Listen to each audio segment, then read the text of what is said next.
Have you heard the old Greek myth about the hot sun and a boy called Icarus? Flying on wings that his uncle Daedalus had made from feathers and beeswax, Icarus ignored his uncle's advice and flew too near to the sun. Legend has it that the beeswax melted, the feathers fell away, and poor Icarus fell out of the sky. These bees have come out of the sky too, with weighty sacks of pollen on their legs. The beekeeper has hives and he wants to inspect them. Using smoke, he makes the bees feel sleepy, so they're less inclined to sting. Bees are busy little things when they've not been gassed, and these honeybees have been flying for miles, visiting thousands of flowers. Most plants use flowers to make food for the bees. They produce a sugary syrup called nectar and a powder called pollen. In collecting food from the plants, small birds and insects such as bees return the favour by spreading pollen between the flowers, like postmen.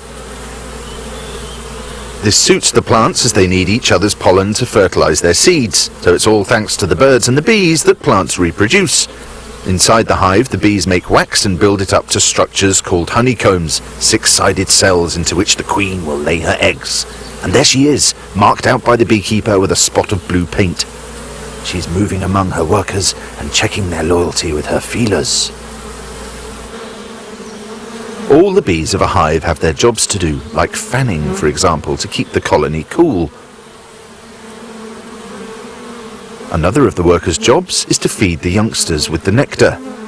They do this by bringing it up from their tummies, a bit like being sick.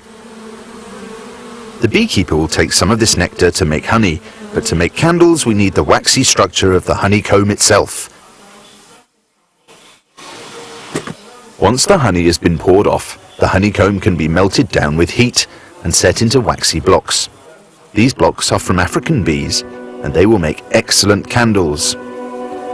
But first, they must be melted down again, ready for cleaning. Hot steam is pumped through copper pipes. It melts the wax and condenses into a pool of water at the bottom of the tank. The bubbling wax floats over the water because it's lighter, but a lot of the dirt it carried was heavy and will have sunk down to meet the water.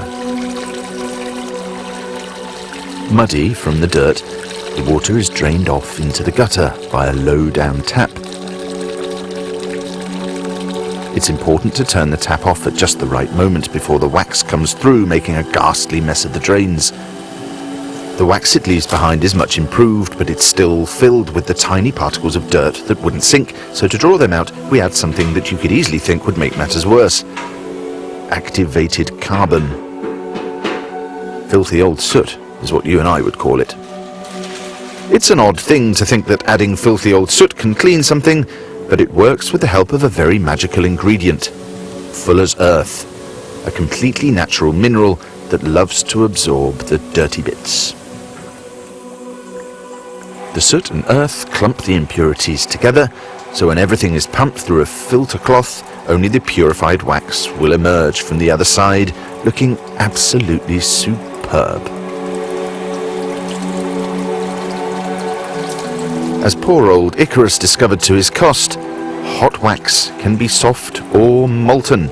Cold wax is solid, and as it cools, we can see it set, transforming into a lighter colour. Wax has many uses: mould making, waterproofing, letter sealing, even hair removing. So who knows where this fine yellow slab will end? Perhaps it will go to make the most popular wax product of all. Welcome to the Candle Factory. At the heart of every candle is the wick. Over and over again, this machine loops the endless wick under waxy waterfalls, settling more and more wax on the growing candle with each pass, in a process called drawing.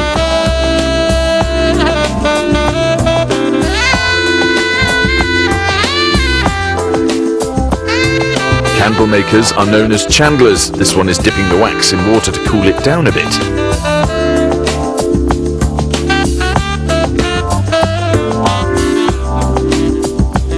The wick loops about this great machine no fewer than 65 times and takes the best part of 2 hours to be loaded with the right amount of wax.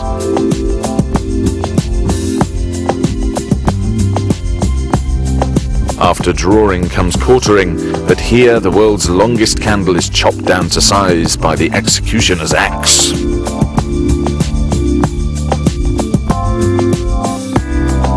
The candles are paired up, so they share their next horror in couples. A relative of the common pencil sharpener shaves away the waxy end of each stick to reveal the wick.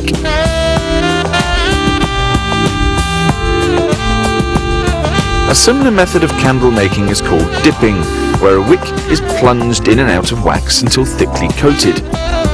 Both methods trap a little air between each layer of wax, which makes for a better flame.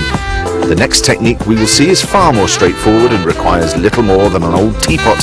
This wax has been dyed red and is simply poured into a jar with the wick poking up from the bottom to make a lovely fat candle. The variety of shapes and colours you can end up with is almost endless, and you can put your candles to all sorts of uses. But I always think that there's no better way to get best value from it than by treating the one you love to a romantic candlelit supper. How very civilized. Chocolate cake, fruit sorbet, intelligent conversation, and here come the drinks. And none of this would have been possible without the hard work of the honeybees. So cheers to them all.